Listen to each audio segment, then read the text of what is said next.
भारत माता की। भारत माता की। भारत माता की। आंध्र प्रदेश के राज्यपाल सैयद अब्दुल नजीर जी, यहां के लोकप्रिय मुख्यमंत्री मेरे मित्र श्रीमान चंद्रबाबू नायडू जी, नेता अभिनेता डिप्टी सीएम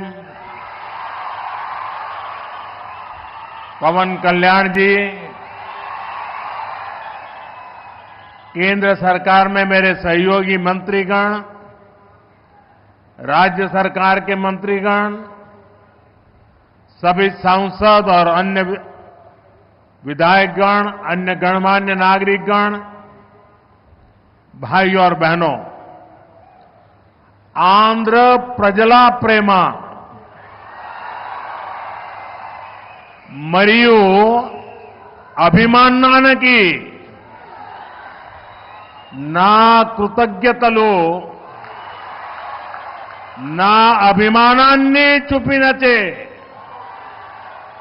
అవకాశం ఇప్పుడు లభించింది।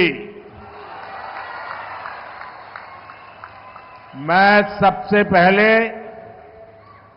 सीमाचलम वरालक्ष्मी नरसिम्हा स्वामी को प्रणाम करता हूं। साथियों,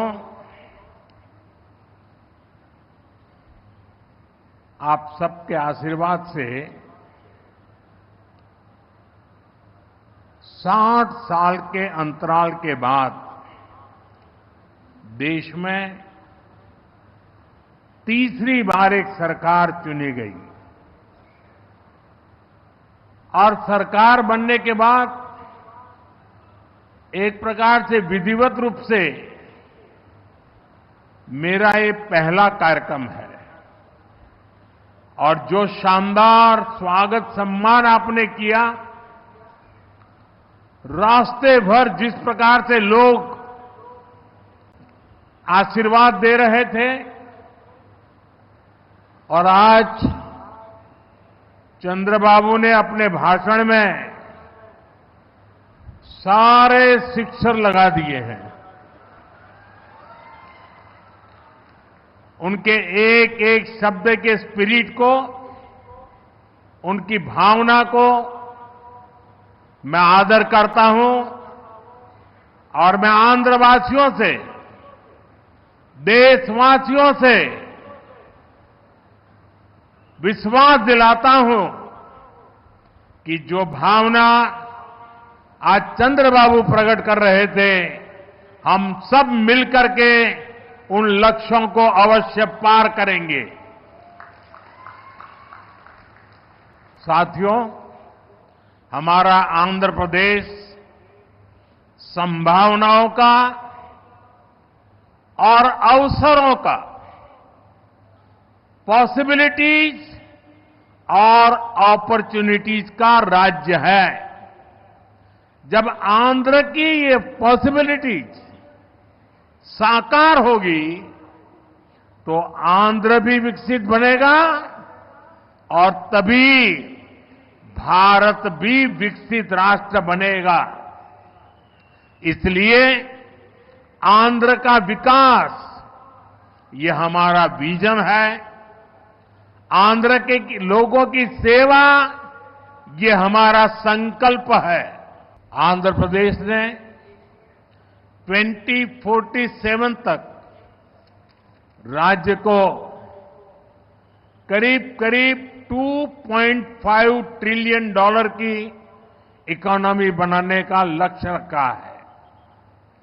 इस विजन को साकार करने के लिए चंद्रबाबू गारू की सरकार ने स्वर्ण आंध्र एट 2047 की पहल की है। इसमें केंद्र की एनडीए सरकार भी आंध्र प्रदेश के हर लक्ष्य के साथ कंधे से कंधा मिलाकर चल रही है। इसलिए केंद्र सरकार लाखों करोड़ की योजनाओं में आंध्र को विशेष प्राथमिकता दे रही है। आज यहां 2 लाख करोड़ रुपए से ज्यादा के प्रोजेक्ट का उद्घाटन और शिलान्यास किया गया है।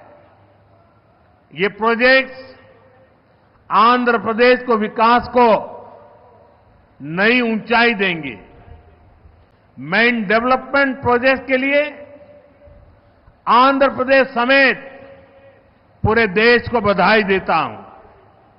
साथियों, आंध्र प्रदेश अपने इनोवेटिव नेचर के कारण आईटी और टेक्नोलॉजी का इतना बड़ा हब है। अब समय है आंध्र नई फ्यूचरिस्टिक टेक्नोलॉजीज का सेंटर बने। जो टेक्नोलॉजीज अभी डेवलप ही हो रही है, हम अभी से उनमें लीड लें। आज ग्रीन हाइड्रोजन का इस्तेमाल ये ऐसा ही उभरता हुआ क्षेत्र है। देश ने 2023 में नेशनल ग्रीन हाइड्रोजन मिशन की शुरुआत की थी। हमारा लक्ष्य है 2030 तक 5 million metric tons green hydrogen का प्रोडक्शन।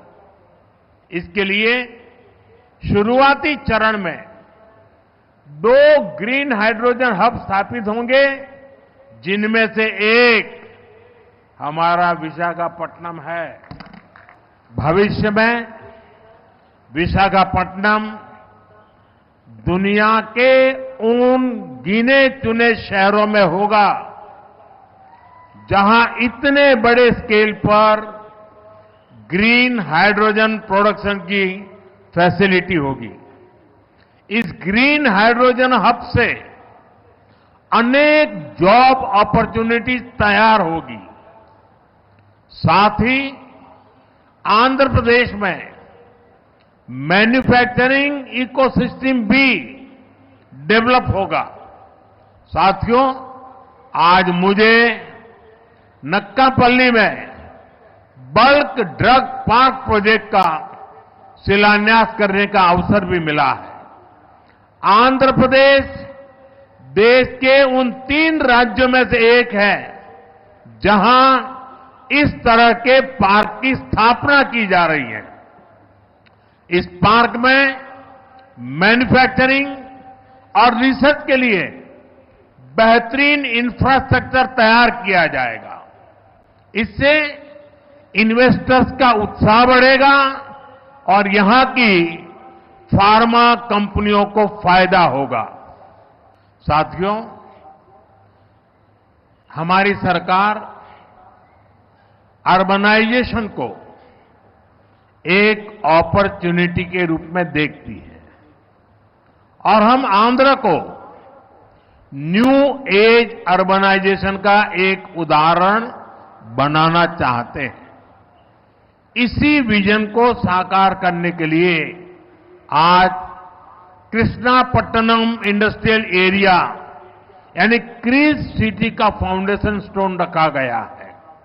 ये smart city Chennai Bengaluru industrial corridor का हिस्सा बनेगी। इससे आंध्र में थाउजेंड्स ऑफ करोड़ का इन्वेस्टमेंट आएगा और लाखों इंडस्ट्रियल जॉब तैयार होगी। साथियों, आंध्र प्रदेश को पहले से श्री सिटी के रूप में मैन्युफैक्चरिंग हब का फायदा मिल रहा है। हमारा प्रयास है कि आंध्र प्रदेश इंडस्ट्रियल और मैन्युफैक्चरिंग के क्षेत्र में देश के टॉप स्टेट्स में शामिल हो। मैन्युफैक्चरिंग को बढ़ावा देने के लिए हमारी सरकार पीएलआई जैसी स्कीम्स चला रही है। इसका परिणाम ये है कि आज कई प्रोडक्ट्स की मैन्युफैक्चरिंग में भारत की गिनती